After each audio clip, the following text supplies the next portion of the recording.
The Bible fell open to the back pages when Thomas McCrea dropped it, and there, pressed between the yellowed leaves like a dried flower, was a piece of paper with a single name written in his father's distinctive handwriting. Lily Vaughn, Jerome, Arizona Territory, 1878. Thomas stared at the paper for a long moment in the dusty attic of his childhood home outside San Antonio, Texas, wondering why his father, dead now these 3 months past, would have kept such a thing hidden in the most sacred book in their household. The year was 1881, and Thomas was 24 years old, a working cowboy with sun-weathered skin and calloused hands that had known more days in the saddle than out of it. His father had been a stern man, not given to sentimentality or foolishness, which made the discovery all the more puzzling.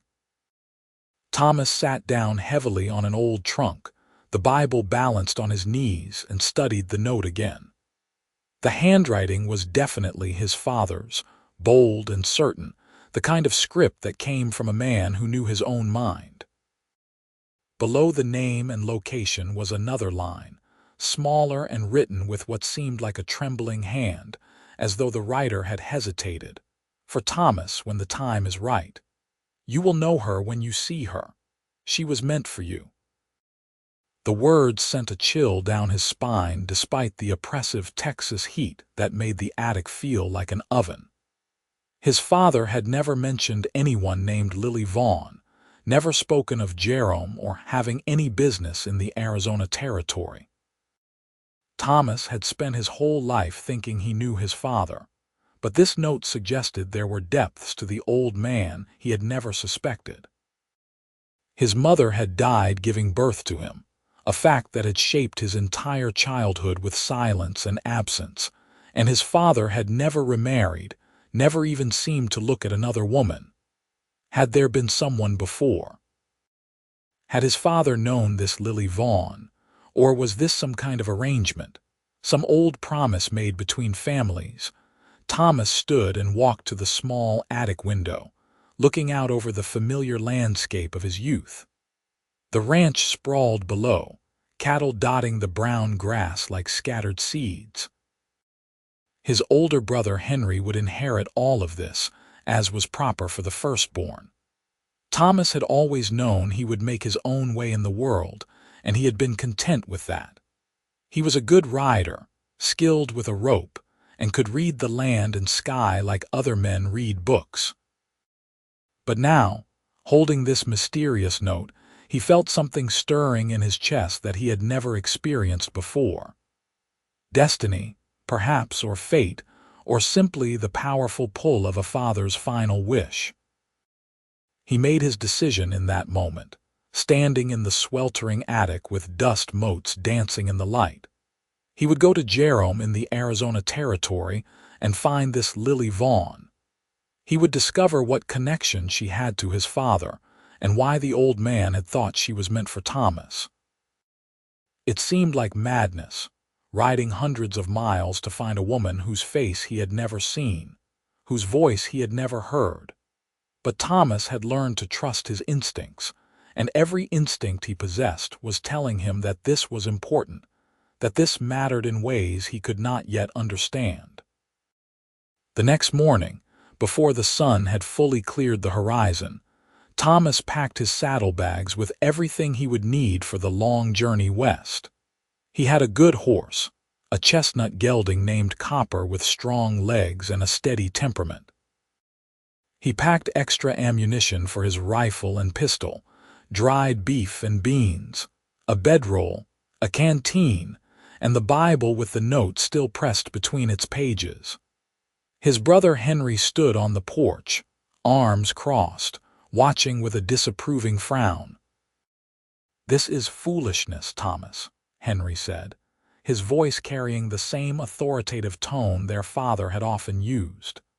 "Chasing after some name in a book. You do not even know if this woman exists, or if she does, whether she would want anything to do with you." Thomas tightened the cinch on his saddle and did not look up. "Father left me that note for a reason. He wanted me to find her." Father was sick at the end. Fever does strange things to a man's mind. You are throwing away good work here, steady pay for what? A ghost, a dream. Thomas finally turned to face his brother, and his jaw was set with determination. I am going, Henry. I cannot explain it, but I know this is what I am supposed to do. If I am back by winter, I will be back. If not, you know where I have gone. Henry shook his head but said nothing more. There was no point arguing with Thomas when he had that look in his eyes, the same stubborn certainty their father had possessed. Thomas swung up into the saddle, the leather creaking beneath his weight, and touched the brim of his hat in farewell. Then he turned Copper west and rode away from the only home he had ever known. The journey to Arizona Territory was long and hard, taking him through the vast emptiness of West Texas, where the land stretched flat and endless in every direction. He passed through small settlements and avoided the larger towns where he could, preferring to camp under the stars and save his money for supplies. The days blurred together in a rhythm of riding, eating, sleeping, and riding again. He crossed into New Mexico territory after 2 weeks, the landscape gradually changing from flat prairie to rolling hills dotted with mesquite and juniper. At night, sitting by his small campfire, Thomas would take out the note and read it again, trying to imagine what Lily Vaughn might look like. Was she young or old, beautiful or plain, kind or sharp-tongued? His father had written that Thomas would know her when he saw her, but what did that mean? Would there be some instant recognition, some spark of connection that defied logic? The whole thing seemed impossible, and yet he rode on, driven by something deeper than reason. He asked about Jerome whenever he stopped for supplies, and the answers were always the same. It was a mining town, they said, perched on the side of Mingus Mountain in the Arizona Territory. Copper was king there, they said, with mines that ran deep into the earth and men who would kill for a good claim. It was a rough place, a place where fortunes were made and lost in the span of a season, where the air smelled of sulfur, and the mountainside was scarred with tunnels and shafts. Not the kind of place, Thomas thought, where he would expect to find the woman his father had destined for him. He reached the Arizona Territory in early September, nearly a month after leaving San Antonio. The landscape here was different from anything he had known in Texas, with towering saguaro cacti standing like sentinels and mountains that rose abruptly from the desert floor. The heat was dry and intense, drawing the moisture from his skin until his lips cracked and bled despite the water he drank regularly from his canteen. Copper plodded on gamely, his hooves kicking up small clouds of red dust with each step. Jerome sat halfway up Mingus Mountain, a precarious collection of buildings that seemed to cling to the steep slope by sheer will. Thomas rode up the winding road on a warm afternoon, passing mine works and smelters that belched black smoke into the clear air. The town itself was a jumble of wooden structures, some painted, most not, connected by steep stairs and narrow paths. He could hear the constant sound of industry, the hammering and grinding and shouting of men at work deep in the earth. He found a livery stable and paid to have Copper boarded and fed, then walked the steep streets with his saddlebags over his shoulder, looking for a place to stay. The town was busy despite the afternoon heat, with miners coming off shift and merchants hawking their wares from storefronts. Thomas found a boarding house run by a heavy-set woman with gray hair and shrewd eyes. "Looking for a room," he said, setting his bags down. $2 a week, meals included, she replied, looking him up and down with the practiced eye of someone who had seen every type of man pass through her doors. "No drinking in the rooms, no fighting, no women. You break something, you pay for it." "Fair enough," Thomas said, handing over the money. "I am also looking for someone, a woman named Lily Vaughn, Do you know her? The landlady's expression shifted, something guarded moving behind her eyes. Why are you looking for Lily? It is a personal matter, Thomas said carefully. My father knew her or knew of her. I have traveled a long way to find her. The woman studied him for a long moment, then seemed to come to some decision. Lily works at the general store down on Main Street, Vaughn's Mercantile. She runs it with her father, but you be respectful, you hear. Lily is a good girl, and this town looks after its own. Thomas felt his heart begin to beat faster. She was here. She was real. After all the miles and all the uncertainty, Lily Vaughn actually existed. Thank you, madam. I will be nothing but respectful, I promise you that. He left his bags in the small but clean room the landlady showed him, then walked back out into the afternoon sun. Main Street was the widest street in Jerome, though that was not saying much, and it ran along a relatively flat section of the mountainside. He found Vaughn's Mercantile easily enough, a substantial building with large windows displaying goods of every description. Through the glass, he could see shelves stocked with canned foods, tools, fabric, and all the necessities of frontier life. Thomas stood outside for a full minute, suddenly nervous in a way he had not expected. What would he say to her? How did you approach a complete stranger and tell her that your dead father had left her name in his Bible with a note saying she was meant for you? It sounded insane, the kind of thing that would get him thrown out or laughed at or both. But he had not ridden 800 miles to turn back now. He pushed open the door, a bell chiming overhead, and stepped inside. The store was dim after the bright sunlight, and it took his eyes a moment to adjust. There were 2 customers examining fabric near the back, and behind the counter stood a young woman counting coins into the cash register. She looked up at the sound of the bell, and Thomas felt the world tilt slightly on its axis. She was beautiful, but it was not her beauty that struck him breathless. It was something in her eyes, large and dark and intelligent, that seemed to look right through him and see everything he was and everything he might become. Her hair was a rich brown, pinned up in a simple style that showed the elegant line of her neck. She wore a practical blue dress with a white apron, and there was a smudge of dust on her cheek that somehow made her even more appealing. She looked to be about 20 or 21, with a maturity in her bearing that suggested she had known hardship and come through it stronger. "Can I help you?" she asked, her voice clear and pleasant, with just a hint of curiosity. She probably wondered why this dusty cowboy was standing in her doorway staring at her like a simpleton. Thomas removed his hat and stepped forward, suddenly aware of how travel-worn he must look after weeks on the trail. "I hope so, madam. I am looking for Lily Vaughn." Her expression became cautious, the same guardedness he had seen in the landlady's face. "I am Lily Vaughn. What is your business with me?" This was the moment. Thomas reached into his shirt pocket and pulled out the note, now worn from being handled and folded and unfolded so many times. "My name is Thomas McCrea. I am from San Antonio, Texas. My father passed away 3 months ago, and when I was going through his things, I found this in his Bible. It has your name on it and a message for me." Lily came around the counter, wiping her hands on her apron, and took the paper from him. Her brow furrowed as she read it, her lips moving slightly with the words. When she looked up, there was confusion in her eyes and something else, something that might have been hope or fear or both. "McCrea," she said slowly. "Your father was James McCrea." "He was," Thomas said, surprised. "You knew him?" "I never met him," Lily said, still staring at the note.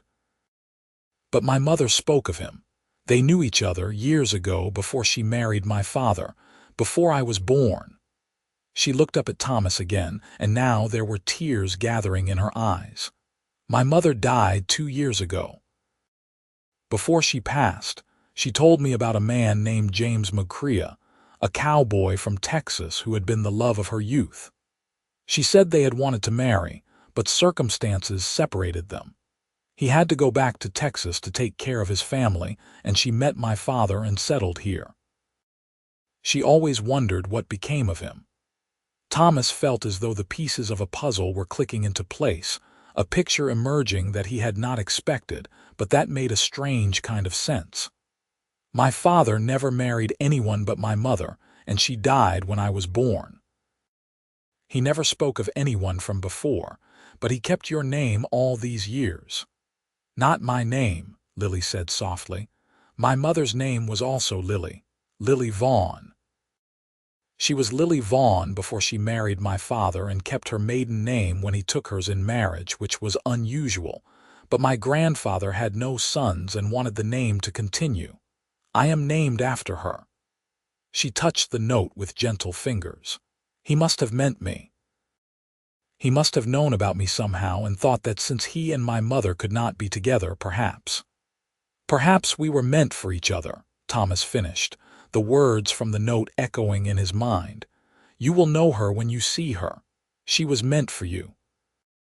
They stood there in the quiet store, the two customers having left without either of them noticing, and looked at each other with new eyes. Thomas saw a woman who carried her mother's name and perhaps her mother's spirit, strong and resilient and kind.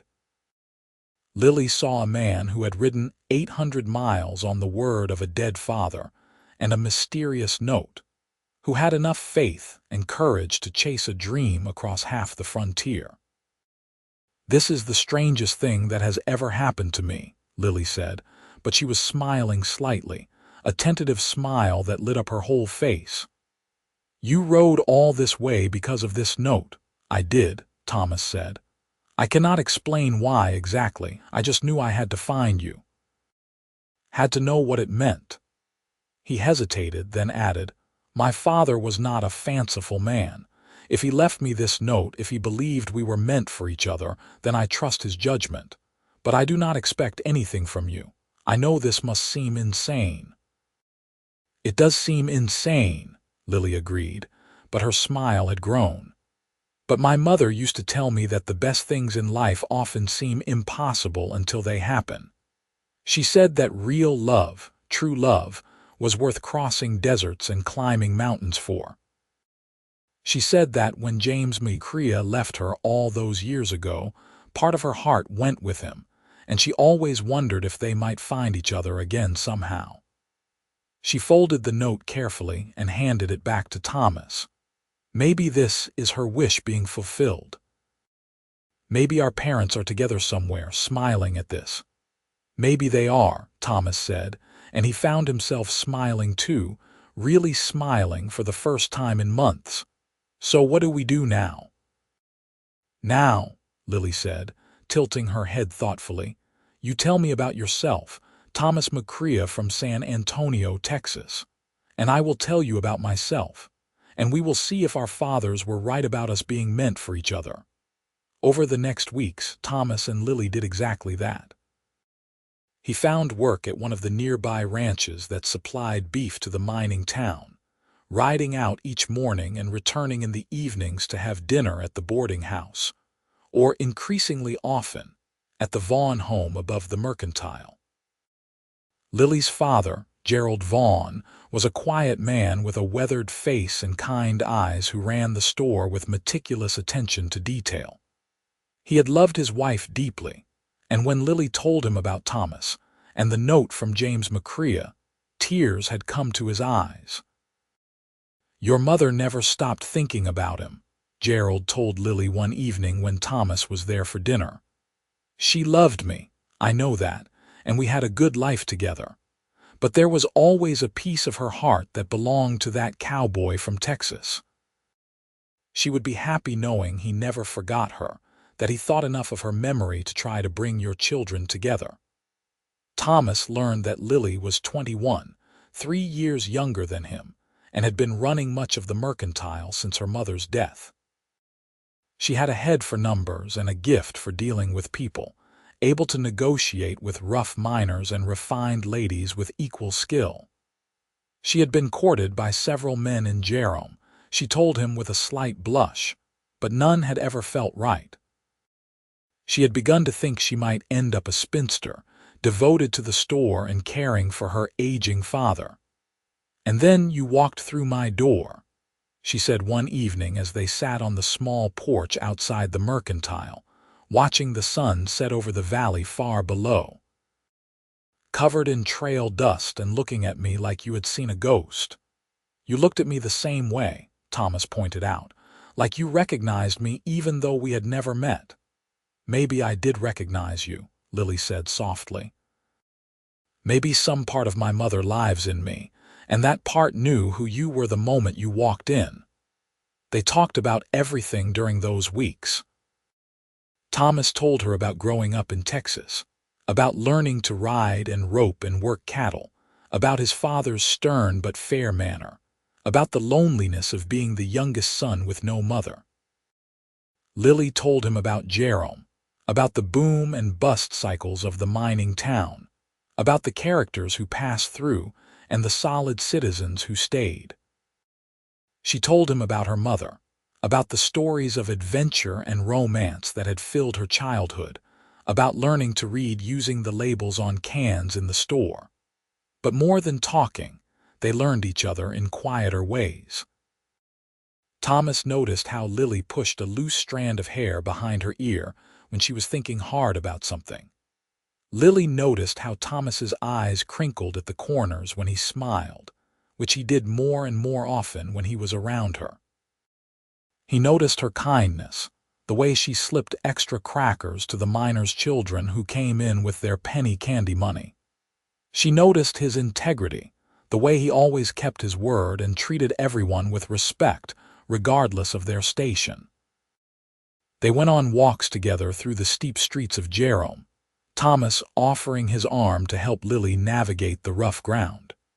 They attended a church social together, where the town matrons looked them over with speculative eyes and pronounced them a handsome couple. They had dinner with Gerald Vaughn regularly, and the older man watched them with quiet satisfaction, clearly seeing the connection growing between them. One evening in late October, nearly 2 months after Thomas had arrived in Jerome, they were walking along a path that led to an overlook above the town. The air was cooler now, a hint of the coming winter in the breeze, and Lily had a shawl wrapped around her shoulders. The lights of Jerome twinkled below them, and beyond that, the vast darkness of the desert stretched away to the horizon where the last light of sunset was fading. "I have been thinking," Thomas said, his hands shoved in his pockets, suddenly nervous. "About the note, about what my father wrote." "I have been thinking about it too," Lily said quietly. "He said you were meant for me, and I think I understand now what he meant. Not that we had no choice, not that it was all predetermined and we were just going through the motions. But that he saw something in the connection between himself and your mother, something strong enough to last years and distance and even death, and he hoped that same connection might exist between us." Thomas stopped walking and turned to face her. "And Lily, I think he was right. I think I am falling in love with you." Lily's eyes were shining in the twilight, reflecting the last rays of the sun. "I think I am falling in love with you too, Thomas. I have been fighting it, telling myself it is too fast, too strange, too much like something from one of my mother's romantic stories. But I cannot fight it anymore. When I see you, I feel like I am home. When you are not there, I feel like something is missing. I think maybe our parents are smiling somewhere, watching this happen." Thomas reached out and took her hands in his. They were small and strong, roughened by work but warm and alive. "Lily Vaughn, I know we have only known each other 2 months. I know this is fast and probably crazy. But I did not ride 800 miles just to turn around and go back to Texas. I came here to find you and I found you, and now I cannot imagine my life without you in it. So I am asking, will you marry me? Will you take a chance on a cowboy who followed a note in a Bible and found the love of his life?" Lily's answer was to rise up on her toes and kiss him, her lips soft and sweet and full of promise. When they pulled apart, both breathless, she was smiling through tears. "Yes, Thomas McCrea. Yes, I will marry you. I will take that chance, because I think our fathers knew something we are only just discovering.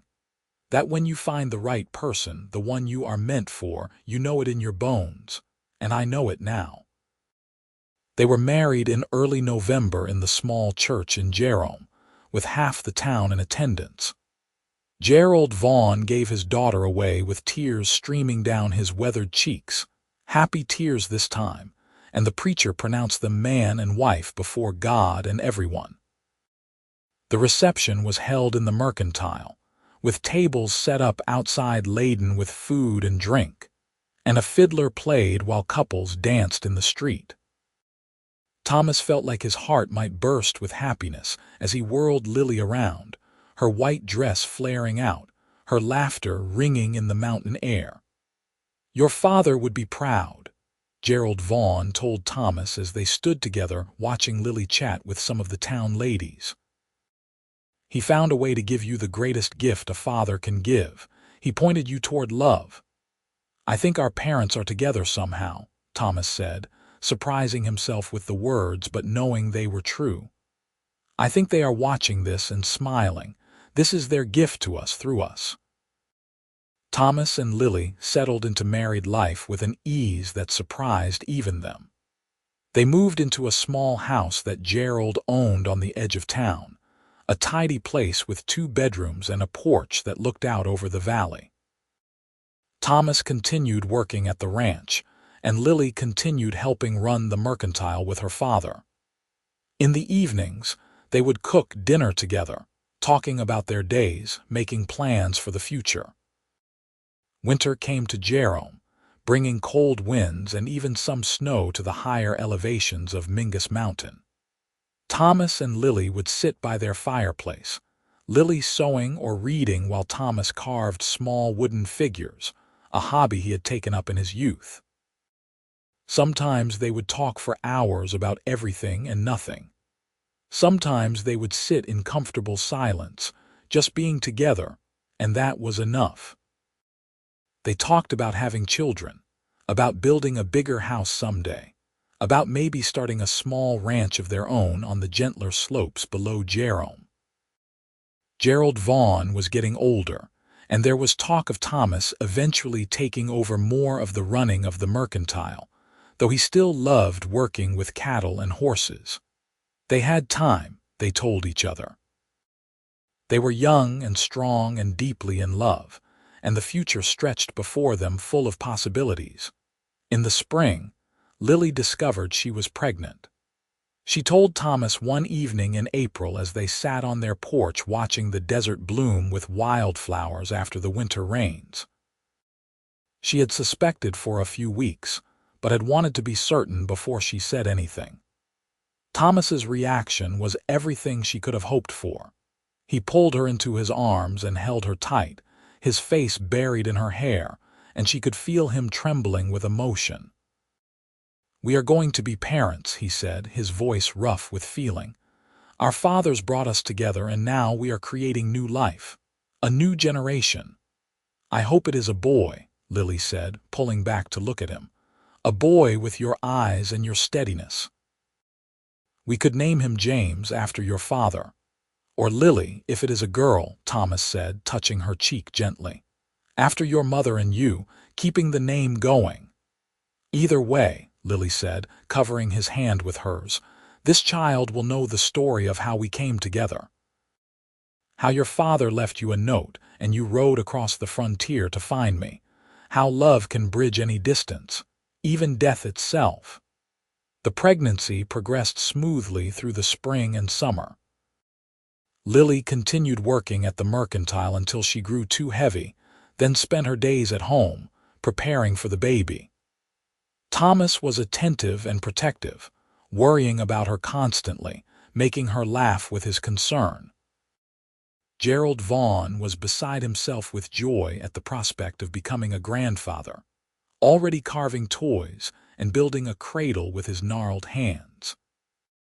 In late August of 1882, just over a year after Thomas had first arrived in Jerome, Lily gave birth to a healthy baby boy with a strong cry and a shock of dark hair.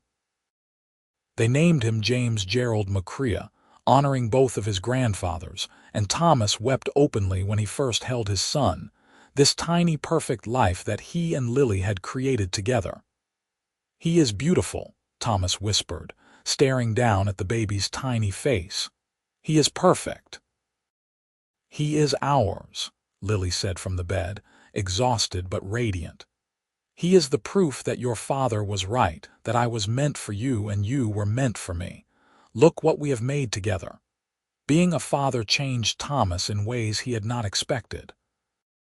He became even more focused, more driven to provide for his family. He took on extra work, saved every penny he could, planning for the future. He would sit for hours with little James, talking to him, singing him songs his own father had sung to him long ago. Lily would watch them together, her heart full, thinking about the chain of love that had brought them to this moment. Gerald Vaughn was a devoted grandfather, spending every free moment with his grandson. He told the baby stories about his grandmother, about Lily Vaughn Sr. and her adventurous spirit, her kindness, her strength. "You come from strong stock, little one," he would say, bouncing James on his knee. "You have the blood of pioneers and dreamers, of people who were brave enough to love across impossible distances." The years passed in Jerome with the steady rhythm of life. Thomas and Lily had 2 more children, a daughter they named Caroline Ruth, and another son they named Samuel David. The house that had seemed so spacious with just the 2 of them grew crowded and noisy and full of life. Thomas eventually did take over more responsibility for the mercantile, partnering with Gerald to expand the business even as he kept his hand in ranching work. They were not wealthy, but they were comfortable and, more importantly, they were happy. James grew into a sturdy boy with his father's steady temperament and his mother's quick mind. Caroline was a whirlwind of energy and laughter, fearless and adventurous. Samuel was the quiet one, thoughtful and observant, always watching and learning. Thomas and Lily raised them with love and discipline, teaching them about hard work and honesty, about treating others with respect, about the power of faith and family. On quiet evenings when the children were asleep and the house was peaceful, Thomas and Lily would sit together on their porch, looking out at the lights of Jerome and the vast darkness beyond. They would talk about their day, their children, their plans. And sometimes they would talk about the journey that had brought them together, the note in a Bible, the leap of faith that had changed both their lives. "You ever wonder what would have happened if you had not found that note?" Lily asked one such evening, her head resting on Thomas's shoulder. "I try not to," Thomas admitted, "because I cannot imagine my life without you in it. You and our children, this life we have built. It all seems so right, so meant to be that I cannot picture anything else." "Your father was a wise man," Lily said softly. "He saw something, knew something that led you straight to me. I wish I could thank him." "I think he knows," Thomas said, kissing the top of her head. "I think wherever he is, he knows that his plan worked, that his faith was justified. He gave me the greatest gift a father can give. He showed me the way to love." Gerald Vaughn passed away peacefully in his sleep in 1889, at the age of 72. He had lived long enough to see his grandchildren growing strong and his daughter happy, long enough to know that the mercantile would continue in good hands. At his funeral, Thomas spoke about the man who had welcomed him into his family, who had shared the story of 2 young people in love and how that love had reached across the years to bring Thomas and Lily together. "He was a man who understood that love is not a competition," Thomas said, his voice carrying in the quiet church. "He loved his wife deeply, even knowing that part of her heart would always belong to a memory, to a cowboy from Texas she had known in her youth. And when I came here with my father's note, he did not resent it or fight it. He embraced it, because he understood that love in any form is a blessing. We will miss him, but we will honor him by living the kind of life he believed in. One full of love and generosity and grace. With Gerald gone, Thomas and Lily became the sole owners of the mercantile. They renamed it McCrea's Mercantile and made it the beating heart of their family's life. James began working there as soon as he was old enough, learning the business from the ground up. Caroline helped after school, charming customers with her bright smile. Even young Samuel had his place, sweeping floors and stocking shelves. The town of Jerome went through its cycles, boom times when the copper mines were producing well and lean times when the market turned against them. But McCrea's Mercantile endured, a constant in the changeable landscape of the mining town. Thomas and Lily were respected members of the community, known for their fair dealing and their generosity. When times were hard, they extended credit. When families fell on desperate circumstances, they quietly helped with food and supplies, never asking for recognition or repayment. In 1895, when Thomas was 38 and Lily was 35, they decided to build a new house. The old one had served them well, but with 3 growing children, they needed more space. Thomas designed it himself, a solid wood frame house with 4 bedrooms, a large kitchen, and a wide porch that wrapped around 2 sides. He built it with his own hands, with help from friends and neighbors, on a gentle slope overlooking Jerome. The day they moved in, with the children running through the rooms exclaiming over the space, Lily took Thomas's hand and led him out to the porch. The sun was setting, painting the sky in shades of orange and pink and purple, and the whole valley spread out before them like a promise. "This is our legacy," Lily said, gesturing to the house, the town, the family inside. "This is what came from your father's faith and your courage. From a note in a Bible and an impossible journey. I love you, Thomas McCrea. I have loved you from the moment you walked into my store looking like you had seen a ghost. I will love you until my last breath and beyond." Thomas pulled her close, breathing in the familiar scent of her hair, feeling the solid warmth of her body against his. "You were meant for me," he said, echoing the words from that long-ago note. "My father was right. You were always meant for me and I for you. And I thank God every day that I found that note, that I had the sense to listen to what it was telling me. You are my heart, Lily. You and our children are everything." They stood together as the sun set, 2 people who had been brought together by faith and destiny and the enduring power of love. Behind them, through the windows of their new home, they could hear their children laughing, the sound of the next generation growing strong.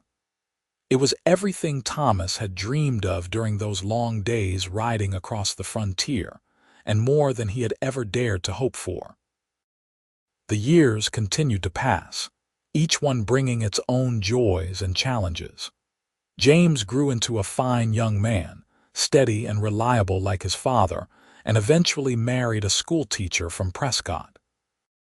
They gave Thomas and Lily their first grandchild, a girl they named Lily, keeping the name alive for another generation.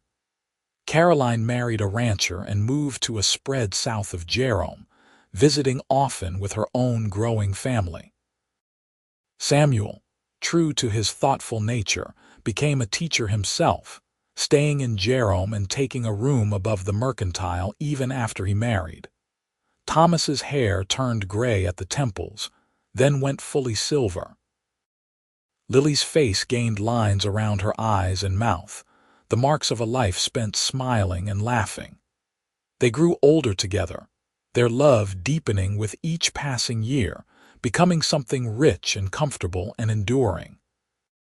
They knew each other's thoughts without speaking, could communicate with a glance, moved through their days in perfect synchronization. On their 20th wedding anniversary in 1901, Thomas took Lily back to the overlook where he had proposed all those years ago. The town had grown and changed around them, but this spot remained the same, a quiet place above the noise and bustle. They stood hand in hand, looking out at the view that had witnessed so many important moments in their lives. 20 years, Lily said wonderingly. Sometimes it feels like yesterday that you walked into my store. Sometimes it feels like we have been together forever. Both are true, Thomas said. Every day with you feels new, but also like it was always meant to be, like we were always supposed to be standing right here, right now, together. Do you think your father knew? Lily asked. Do you think he could see the future somehow, could know that we would have this life together? Thomas considered the question seriously, as he always did when Lily asked him something important. I do not think he could see the future, he said finally. But I think he understood people. He understood love. He had loved your mother, and that love had shaped him even though they could not be together. And when he looked at his own son, he must have hoped that somehow, some way, that love could continue through us. That what he and your mother had lost, we might find. We found it, Lily said firmly. We found everything. Love and family and purpose and joy. All because you were brave enough to follow a note in a Bible to a town you had never seen, to meet a woman whose face you had never known. I would do it again, Thomas said. I would ride 1,000 miles, cross 100 deserts, climb 1,000 mountains. Because at the end of that journey was you, and you were worth all of it. They kissed there on the overlook, two people in middle age with grown children and responsibilities and gray hair, kissing like young lovers because the passion between them had never dimmed. It had only changed, deepened, become something more profound than the first flush of romance. It had become the kind of love that sustains, that endures, that weathers every storm and emerges stronger on the other side. The 20th century brought changes to Jerome and to the world beyond. The town continued to thrive, though there were always concerns about the copper market, about the mines playing out, about what would happen when the ore ran dry. But Thomas and Lily focused on what they could control: their family, their business, their community. They were active in church, in local government, in helping those less fortunate. They were the kind of people who made a place better just by being there. In 1906, tragedy struck when a fire swept through part of Jerome, destroying several buildings including the original Vaughn's mercantile. Thomas and Lily stood in the ashes of the store where they had first met, where Lily had read the note from Thomas's father and wept for what was lost. But they did not stay down for long. Within a week, they had rented a temporary space and were back in business. Within a year, they had rebuilt on the same spot, making the new building even better than the old.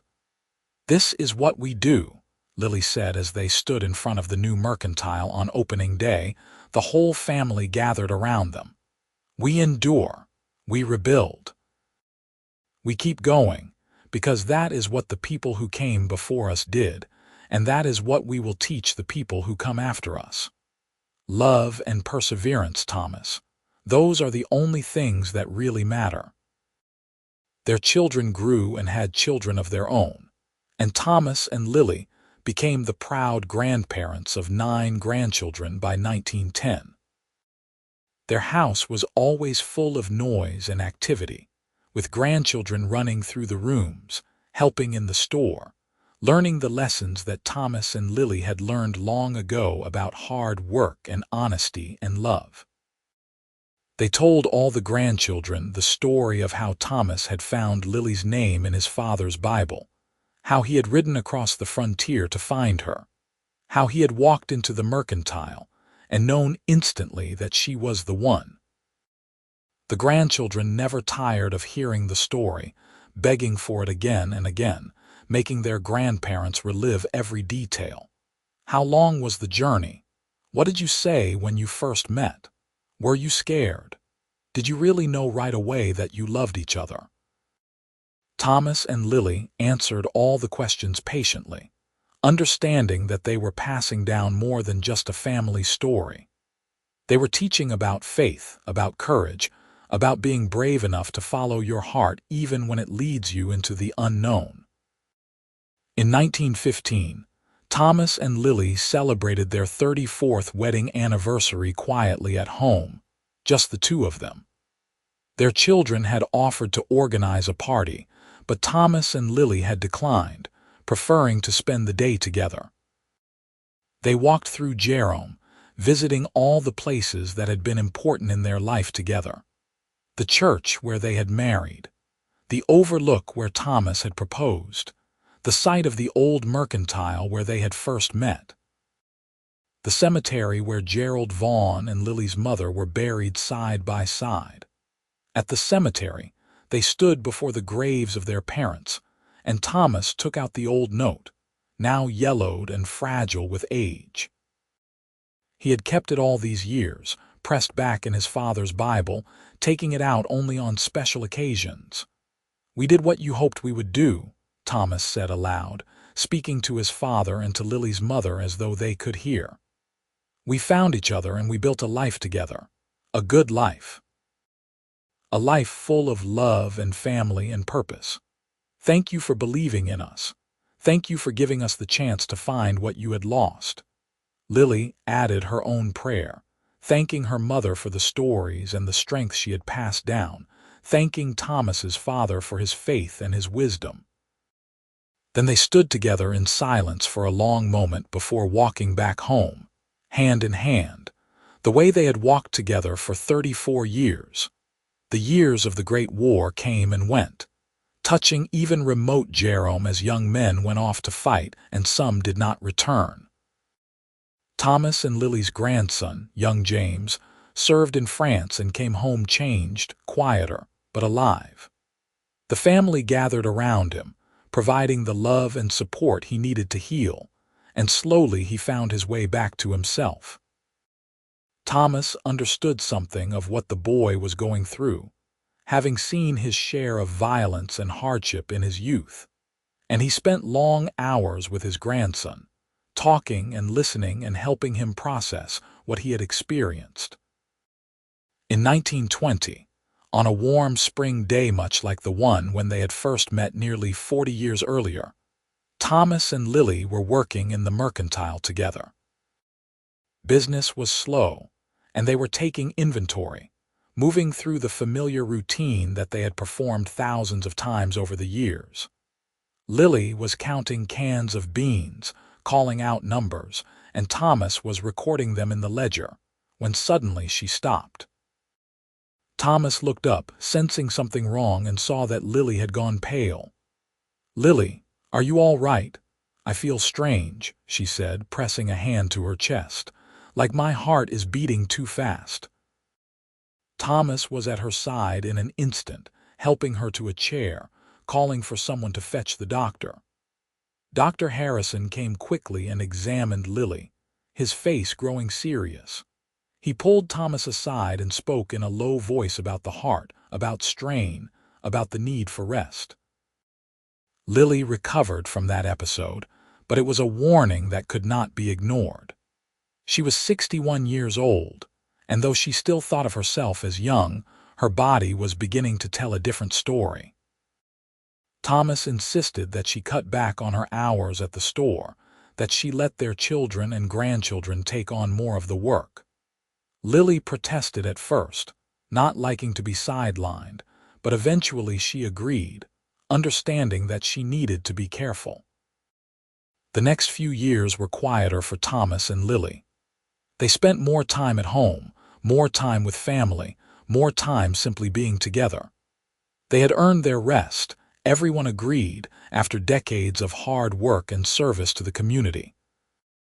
They sat on their porch in the evenings, watching the sun set over the valley, talking about their life together, remembering all the moments that had brought them to this place. "I have no regrets," Lily told Thomas one evening as they sat together, his arm around her shoulders, her head resting against his chest. "Not a single one. My life with you has been everything I could have wanted and more." "Mine too," Thomas said, kissing the top of her head, the gesture as natural as breathing after 40-plus years together. "You were the best thing that ever happened to me, Lily. The very best thing."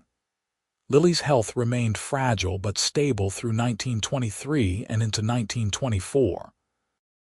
She had good days and bad days, but she remained engaged with the world, interested in her children and grandchildren, still offering advice and wisdom to anyone who asked.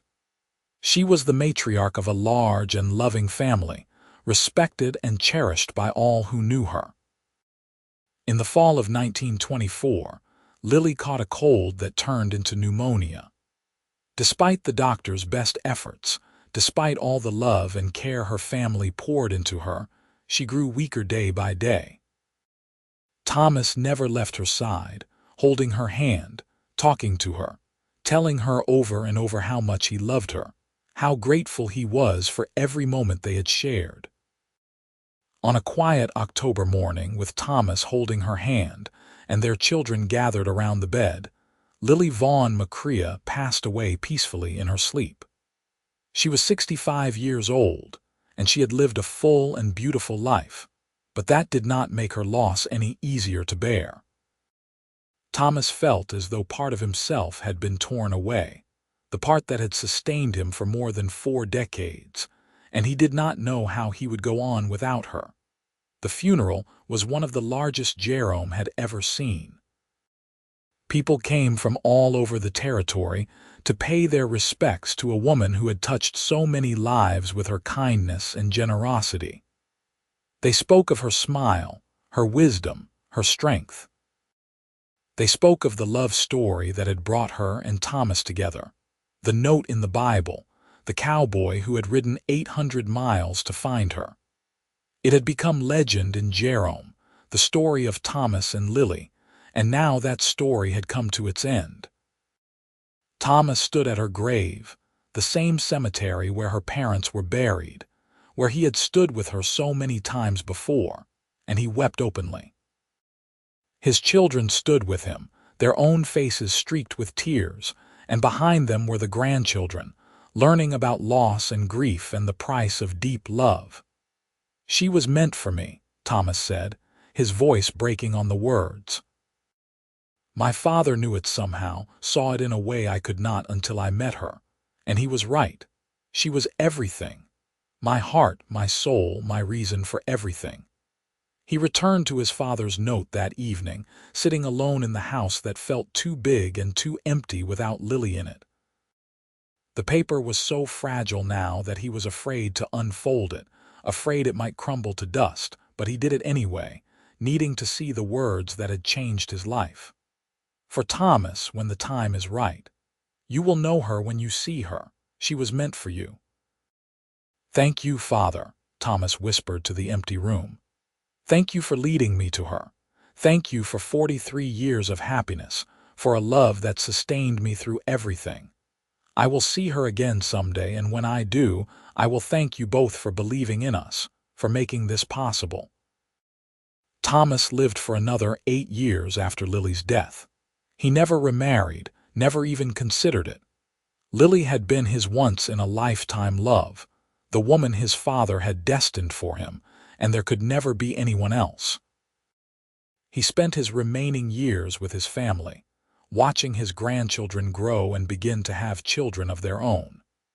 He passed down the stories of his life, of his father, of the journey across the frontier, of finding Lily and knowing instantly that she was the one.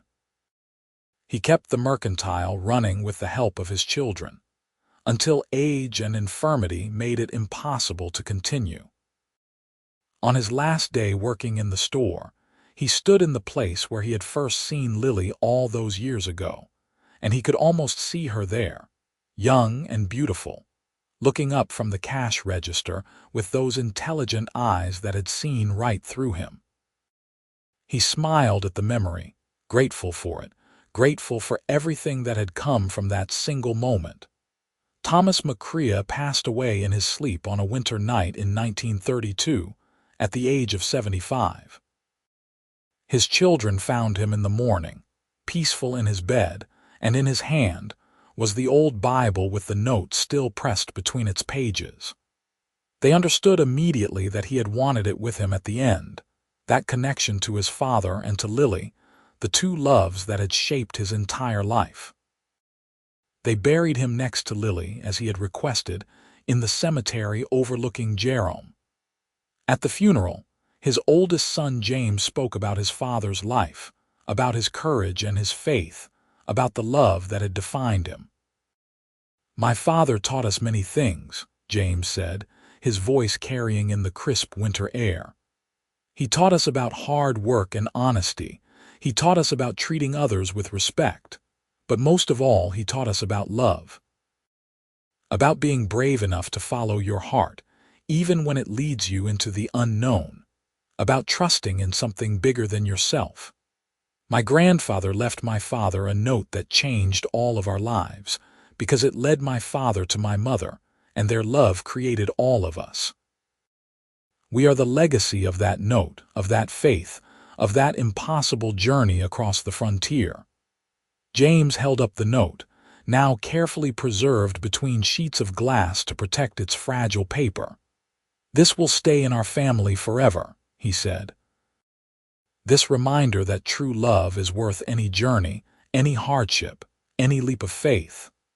My father rode 800 miles because of these words, and he found everything he was searching for.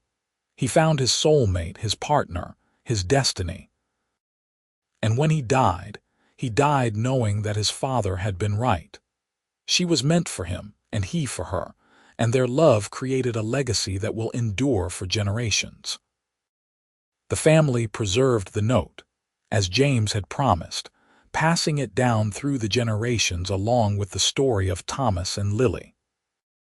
Their descendants remained in Jerome for many years, some eventually moving away, but always carrying with them the tale of how their great-great-grandparents had been brought together by faith and destiny, and a note pressed in a Bible. The mercantile eventually changed hands, then closed when Jerome's mining industry declined in the latter part of the 20th century. The town itself became a tourist destination, a preserved piece of the Old West, and people would walk the steep streets and imagine what life had been like in the boom years. Some of the old-timers would tell the story of Thomas and Lily McCrea, the cowboy who had ridden across the frontier following a note from his dead father and found the love of his life. The house that Thomas built stood for many decades, home to multiple generations of McCreas, before it was eventually sold out of the family. But the cemetery remained, and Thomas and Lily's graves became a pilgrimage site for their descendants. They would come from across the country to stand where their ancestors were buried, to tell their own children and grandchildren about the love story that had made their existence possible. The note itself, carefully preserved, was eventually donated to a historical society, where it was displayed as a testament to the romantic spirit of the Old West. People would stand before it, reading the faded words, and marvel at the faith it must have taken for Thomas McCrea to follow such slim guidance across hundreds of miles of dangerous frontier. And they would smile, thinking about how that faith had been rewarded, how he had found exactly what his father had promised him he would find. Because in the end, the story of Thomas and Lily was not just about them. It was about the power of love to transcend time and distance, about the wisdom of parents who could see further than their children, about the courage it takes to follow your heart even when logic says you should stay put. It was about faith and destiny and the mysterious ways that people are brought together. Thomas had found Lily's name in his father's old Bible, and he had ridden hundreds of miles to find her. And when he walked into that mercantile in Jerome, Arizona Territory on a warm afternoon in 1881, and saw her standing behind the counter. He knew in that instant that his father had been right. She was meant for him, and he for her, and nothing in their lives would ever be the same. They had 43 years together, years full of love and laughter, hardship and joy, children and grandchildren, success and setback. They built a life together that mattered, that touched countless other lives, that created a legacy of love that endured long after they were both gone. And it all started with a note in a Bible, a leap of faith, and a cowboy brave enough to follow his heart across the wild frontier to the woman who was waiting for him, though she did not know it yet, in a mining town perched on the side of a mountain in Arizona Territory. That was their story, and it became the foundation story for all who came after them.